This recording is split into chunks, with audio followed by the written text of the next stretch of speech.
How's it going, everyone, and welcome back to another video. My name is Waldo, and I think it's that time of the year to do a tips video as the meta has changed a bit with recent updates with Texas Chainsaw Massacre. With my most recent victim tips I posted earlier this year, Texas Chainsaw Massacre is coming up on a year after their release. Since then, we've seen 2 new family members and 2 new victims, and massive changes in the later half of this year. Let me put in the hard work and get you out of those exit gates. The main controversy nowadays is thinking victims are at a disadvantage and family is just way too strong, and that's just simply not the case. So here we go.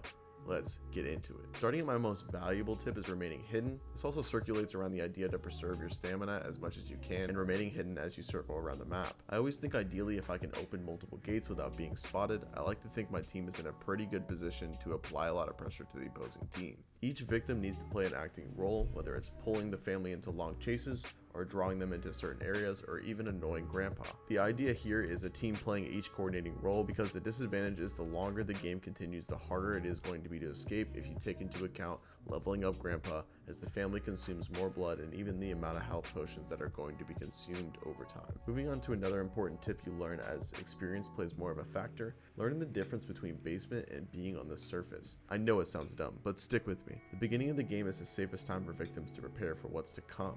This is after taking into account that Leatherface is no longer required. Simply enough, if there is no Leatherface, family cannot enter the basement until grandpa is woken up, either through a basement door opening or victim noise in the basement, or if the family feeds him enough blood. The new meta in the current TCM is unlocking every single basement door without actually opening the door, which is a significant advantage for the victims. Also relatable, stop touching health potions unless you have taken significant damage. Health potions are better consumed as you need it upon picking it up. I do not recommend running around with a health potion. Health potions do not respawn, and using them puts you and your team into a position where a couple hits means an execution. If you want my advice, leave all health potions in the basement and consume all health potions on the surface first. That way if you have to reset in the basement, they will be readily available for you to use. And typically the basement is where the family is not. This is simple as can be, but use objects around you to your advantage. I'm not just talking about vaults through spaces or wells or even breakable barriers, but how about doors? Door slams have been absolute chaos since the start of this game, but in ways can be very effective. These stun animations can last as long as 5 to 6 seconds and can mean the difference between getting away from your attacker. You'll see many times with this video playing in the background where I constantly use objects in plain sight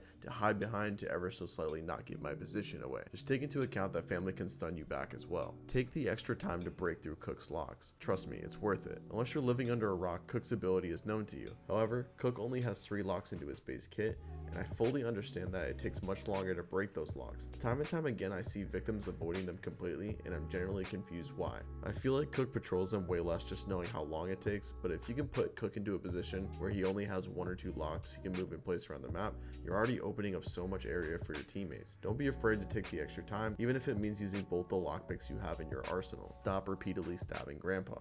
I understand it pisses off the family and it's also really funny, but the matter is grandpa is nowhere near as strong as he used to be. I mean, there are characters that put grandpa on your team, there are perks like radar detector that give away the family's position when he screams, and overlook that hide your position completely, even when completely moving. There are alternate ways to avoid grandpa's ability, and unless you're going deep into a match and grandpa's above level 4 sightseeing, it's generally not worth putting yourself out of position to get a stab. There are more valuable things you could be doing with your time. Use your time wisely on the surface. Pressure multiple exit gates. If one area seems unsafe for far too long, move to another position and pressure something else. Time and time again I see victims pay the price for sitting into a position for far too long. Johnny clearly wasn't leaving this area, and I got the memo after sitting there for almost 2 minutes. Even if where I pressure next doesn't work out, we already are 1 gate away from escaping on this side.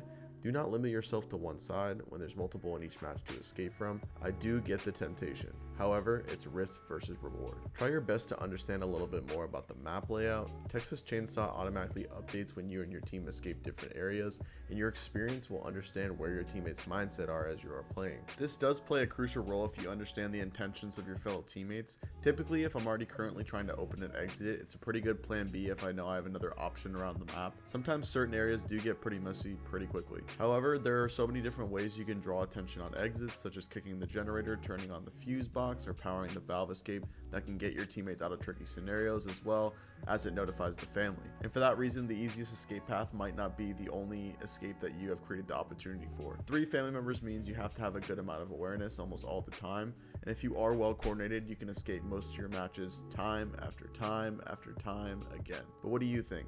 What is the best advice you would give to a newer player that is coming to this game? Feel free to drop them down below. That is about all the tips I have for you today. If you are a new player still actively trying to get better at this game, let me know how I did. That's all for now. I'm out. Peace.